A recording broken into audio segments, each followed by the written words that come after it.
Before this story begins, understand this. What you are about to hear is not fiction. It happened inside real stone walls to real people in a real American prison. Most of these deaths were never spoken about. No trials, no justice, just silence. This channel exists to tell the stories that history tried to bury. If you believe forgotten lives matter and hidden truths deserve light, subscribe now and stay with us. Because once you hear what happened inside Joliet Prison, you will never see prisons the same way again. The scream came first. It cut through the stone corridors of Joliet Prison like a blade. Men froze inside their cells. Guards stopped mid-step. Somewhere deep inside the prison, a body hit the cold floor. By the time the heavy iron door slammed shut, it was already too late. Another inmate was dead. No trial, no warning, no mercy. Inside Joliet Prison in the 1880s, murder did not shock anyone. It was expected. The prison walls were thick, gray, and unforgiving. Built to hold men forever, they trapped fear inside as much as they trapped people. When the guards arrived at the cell block that night, they found blood soaking into the stone floor. The man on the ground did not move. The men in nearby cells stared straight ahead, silent. They had learned the rule early. If you saw nothing, you might live. The guards asked questions. No one answered. That silence was the most dangerous thing of all, because inside Joliet Prison, justice stopped at the date, and whatever happened behind those stone walls stayed there. But this killing was different, and what followed would expose a prison where survival depended on strength, fear ruled every hour, and murder became part of daily life. The question was simple. How many men had already died inside Joliet Prison before anyone cared? That answer waited in the dark. Joliet Prison opened in 1858 in Illinois. By the 1880s, it was already packed far beyond its limits. Cells built for one man held 2 or 3. Some inmates slept on stone floors. Others took turns lying down. The air was thick, the noise never stopped, and anger grew like heat trapped in a closed room. Most prisoners were poor, many were young. Some were there for small crimes, stealing food, breaking a law they did not understand. But once inside Joliet, the crime no longer mattered. Everyone was treated the same. Hard labor, strict silence, harsh punishment, and very little protection. Guards were few. Prison leaders believed fear would control the inmates better than care. They believed the walls would do the work for them.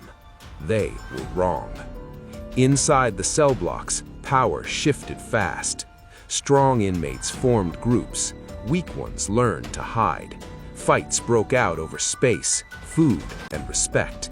And when fights ended, someone usually paid the price, sometimes with their life. Records from the late 1800s show repeated reports of violence inside Joliet. Inmate-on-inmate attacks were common. Many deaths were labeled accidents or sudden illness, but men inside the prison knew the truth. These were killings. One inmate later described Joliet as a place where a man could vanish and no one would ask why. Another said survival depended on who you knew and who feared you. There were no cameras, no outside investigations, no public outcry, just stone walls and quiet graves. One of the most disturbing truths about Joliet Prison was how normal death became. When an inmate was killed, guards often blamed the victim. They said the man caused trouble. They said it was his fault. They wrote short reports and moved on. Families were rarely told the full story. Bodies left the prison in plain boxes, and the prison kept running. This culture allowed violence to grow. Inmates learned that killing another prisoner did not always lead to punishment. Sometimes the attacker was moved to another cell. Sometimes nothing happened at all. Fear became a weapon. Men used it to protect themselves, to gain power, to settle scores. And Joliet Prison became a place where murder felt invisible. The killing that started this story happened during a cold night shift. Guards were tired. Cell blocks were loud. Tensions had been building for weeks.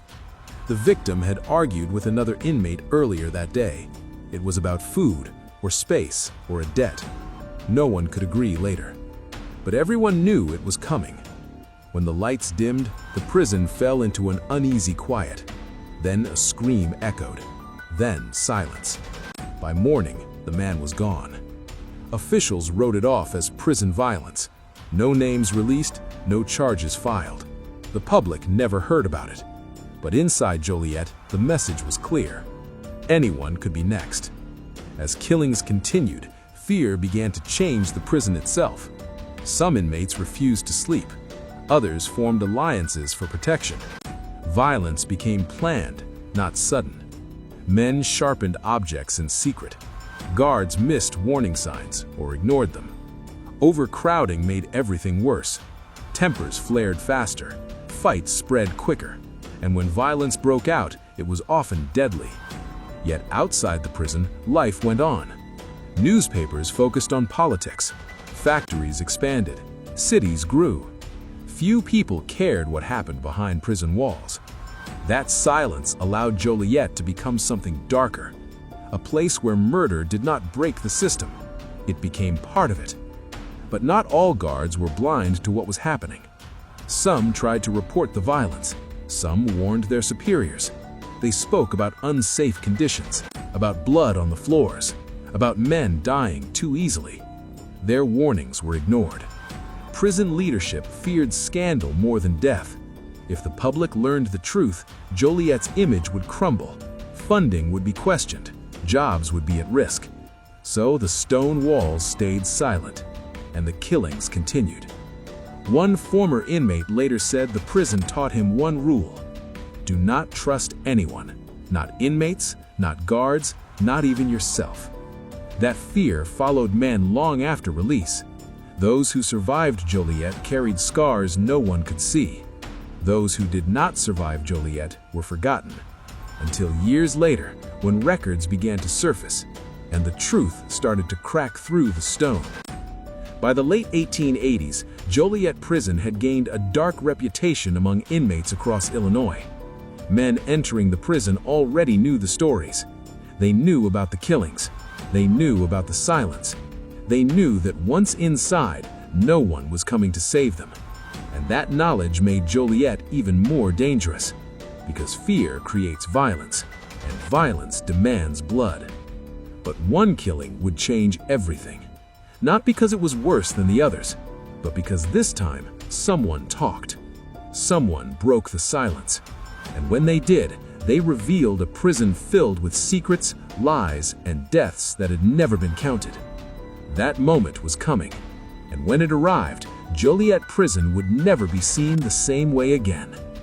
In the next chapter, we go deeper inside the cell blocks. We uncover the inmate alliances, the ignored warnings, and the killing that finally forced the truth into the light. Because behind those stone walls, murder was only the beginning, and the dead were still counting. The body was gone by morning. That was how Joliet Prison worked. When daylight touched the stone walls, the night's violence vanished with it. Blood was scrubbed from the floor. Cells were locked again. Men were counted, fed, and sent to work as if nothing had happened. But inside the prisoners' minds, nothing felt normal. Whispers moved faster than guards. Names were passed from cell to cell without sound. Everyone knew who had died. Everyone knew who was responsible. And everyone knew the rule that kept them alive: say nothing.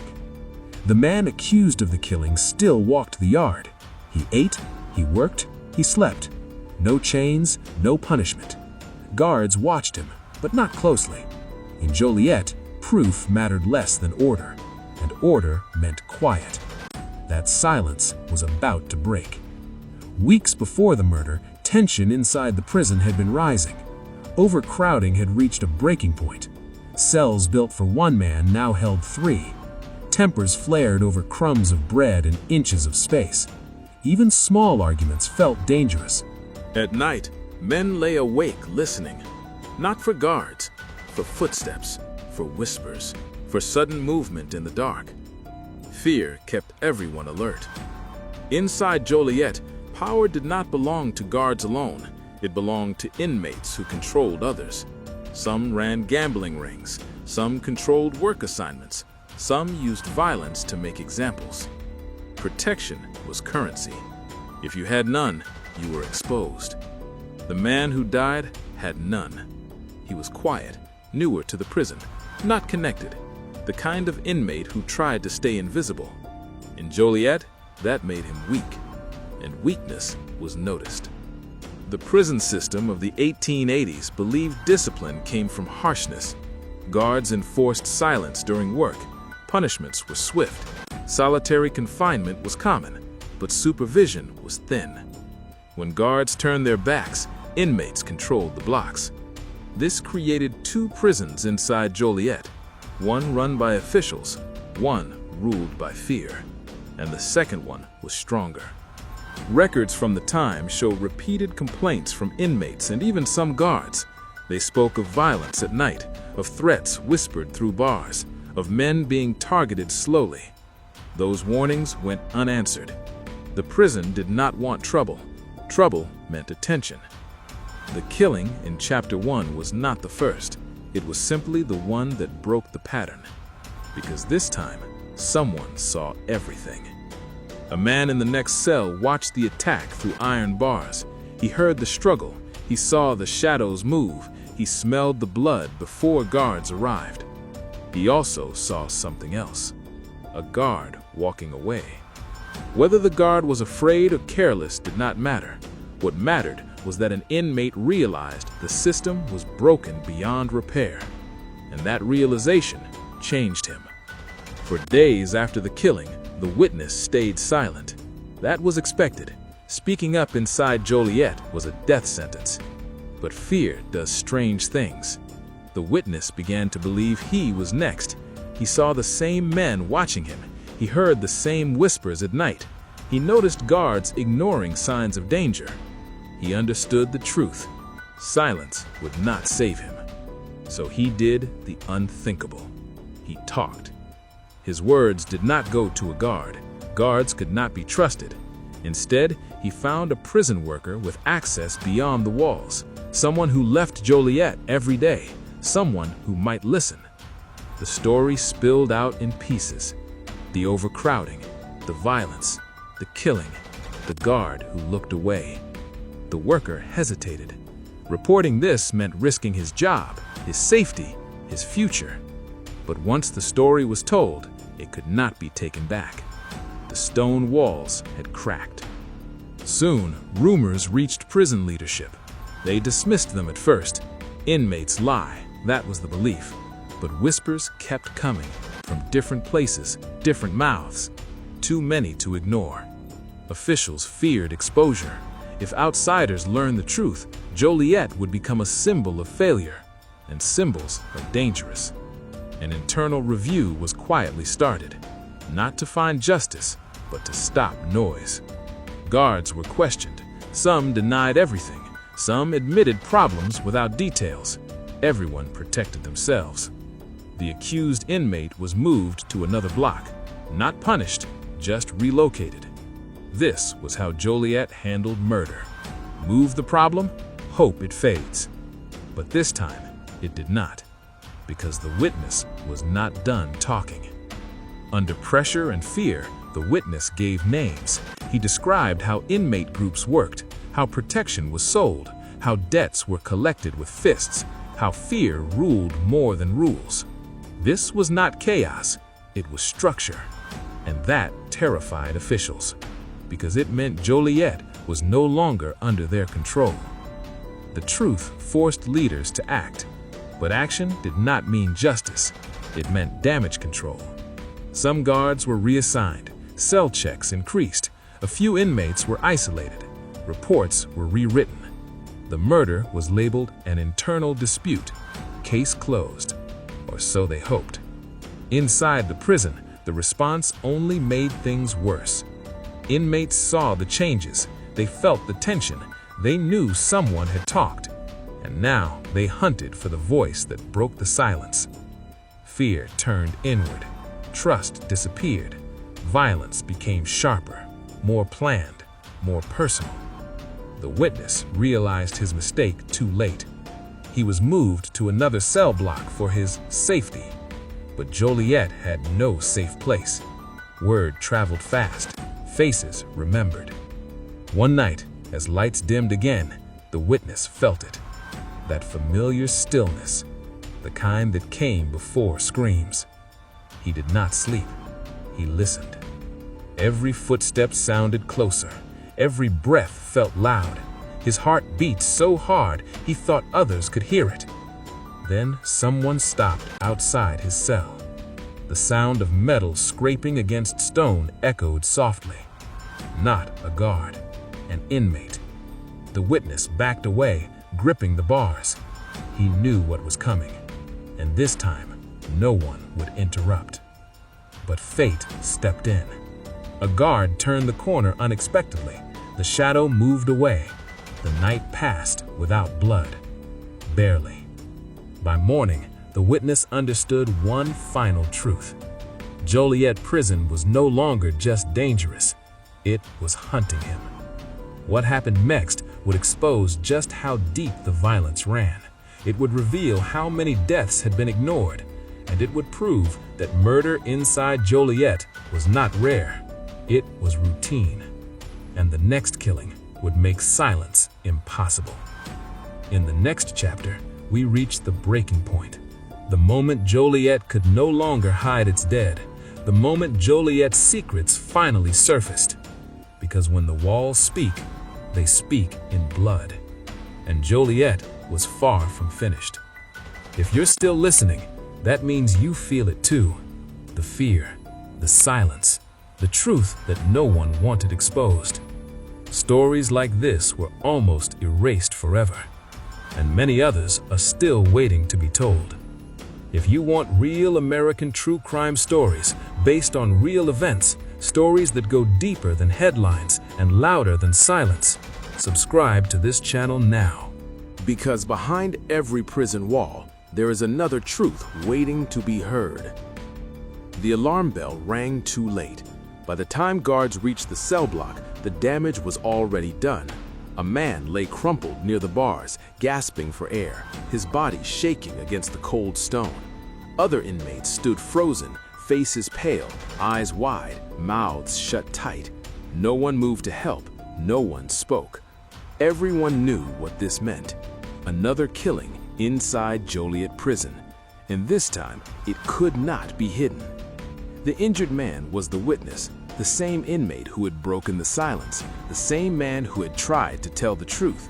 He was alive, but barely. Whatever had happened in the dark left him broken and bleeding. Guards rushed him away, their boots echoing through the corridor. Word spread instantly. The prison had failed to protect its own secret keeper. Fear turned into panic, because if Joliet could not even keep a witness alive, no one was safe.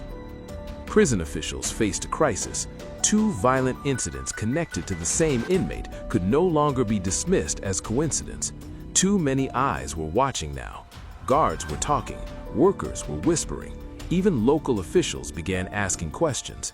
The stone walls were still standing, but control was slipping. The witness was placed in isolation for his protection. Alone in a narrow cell, he waited, unsure if the walls would save him or seal his fate. Isolation was supposed to be punishment. Now it was survival. Doctors were called, reports were written, words were chosen carefully. No one used the word murder. They never did. Outside the prison, something rare happened. A rumor escaped. Local newspapers began hearing whispers about violence inside Joliet, about men dying quietly, about guards losing control. Nothing was printed yet, but the interest was there, and Joliet Prison could not afford attention. The prison was a symbol of order, of justice, of punishment doing its job. If the public learned that inmates were killing each other without consequence, the system would be exposed. So officials made a decision. They would investigate. Not fully, not honestly, but enough to calm the noise. An internal inquiry began. Cells were searched, inmates were questioned, guards were warned to stay alert. For a brief moment, Joliet felt different, quieter, sharper, more dangerous. Because when pressure rises, violence follows. Inmates felt the change. They saw guards watching more closely. They sensed fear above them. And fear, inside prison walls, always rolls downhill. Retaliation began. Not loudly, quietly. Another inmate was found injured days later, then another. Not all attacks were deadly, but the message was clear. Someone was sending a warning. The witness had spoken, and now everyone would pay. The prison's fragile balance collapsed. Guards could not be everywhere. Overcrowding made supervision impossible. Inmates moved in groups. Eyes followed anyone who looked different, anyone who looked nervous, anyone who looked like they might talk. Trust vanished completely. Then came the night that changed Joliet forever. It started like any other. Count, lock, silence. But silence did not mean peace. In a crowded cell block, a fight broke out. At first, guards thought it was small. They waited. That hesitation cost lives. The fight spread fast, too fast to control. Shouts echoed, metal struck stone. Chaos erupted in the dark. When guards finally forced their way in, they found devastation. 2 inmates were dead. Another was barely breathing. This time, there was no excuse. The killings forced Joliet into the open. Officials could no longer pretend these were isolated incidents. 3 deaths connected by fear, silence, and control revealed the truth. Joliet Prison was not just overcrowded, it was broken. And the stone walls that once hid everything now trapped the evidence inside. The witness survived, barely. He was removed from Joliet soon after, transferred quietly to another facility. His testimony was never made public. His name faded from records, but his impact remained. Because his courage forced a reckoning. State officials stepped in. Inspections followed. Reports documented violence, neglect, and dangerous conditions. For the first time, Joliet Prison's reputation cracked. Changes were promised, but justice was never delivered. No inmate was formally charged for the murders. No guard was punished. The dead were buried. The living were silenced. And Joliet continued. The truth is this. Murder inside Joliet Prison was not rare. It was not shocking. It was not accidental. It was allowed. The system created it. The silence protected it, and the walls hid it. For decades, men entered Joliet and learned the same lesson. Survival mattered more than innocence. Fear mattered more than truth. Today, Joliet Prison stands as a historic site. Visitors walk through the same corridors. They touch the same stone walls. They hear stories of discipline and punishment. But many never hear about the killings, the murders behind stone walls, the lives erased quietly, the witness who tried to speak. Because some prisons don't need weapons to kill. They only need silence, and Joliet Prison mastered it. In the next chapter, we uncover what happened after the killings, how the prison tried to erase its past, and how the stone walls still hold secrets no one wants to answer for. Because even when the doors close forever, the dead do not forget. The doors did not slam shut when the killings ended. They closed quietly. That silence was deliberate. After the killings inside Joliet Prison, officials acted fast, not to seek justice, but to erase damage. Transfers were arranged, records were shortened, language was softened. Words like murder disappeared, replaced by phrases like incident and disturbance. The stone walls stayed the same, but the story was rewritten. Outside the prison, the public never learned the full truth, and that was the goal. State inspectors arrived weeks later, not days. By then, bloodstains were gone. Cells were scrubbed clean. The worst inmates had been moved. Guards were warned what to say and what not to say. When inspectors walked the corridors, Joliet looked calm. Too calm. Overcrowding was still visible, but violence stayed hidden. Inmates had learned the cost of speaking. Heads stayed down. Eyes stayed forward. Silence returned, stronger than before. The prison passed inspection. On paper. Inside the walls, nothing changed. Fear still ruled the nights. Power still belonged to the strong. Guards still turned away when it was easier. Inmates still disappeared from the count and never came back. The killings had ended not because the danger was gone, but because the message had been delivered. Talk, and you die. That lesson echoed through every cell. The witness was never mentioned again. Transferred under a new number, his story vanished into paperwork. No interviews, no court testimony, no public record. He survived, but only by becoming invisible. That was the final punishment. To live knowing the truth would never be told. Joliet Prison continued operating for decades after the 1880s. More men entered, more men left. Some in boxes, some broken, some hardened beyond repair. The system evolved slowly. Reforms came late. Violence never fully disappeared. And the killings of the 1880s became buried history, unmarked, unspoken. Years later, former inmates began telling stories, not to courts, not to officials, to family members, to friends, to anyone who would listen.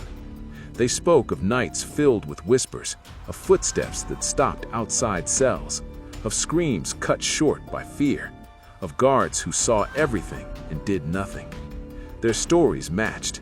Different voices, same truth. Joliet had been a place where murder lived quietly. When Joliet Prison finally closed in 2002, the stone walls remained standing. Tourists walked the yards, cameras rolled.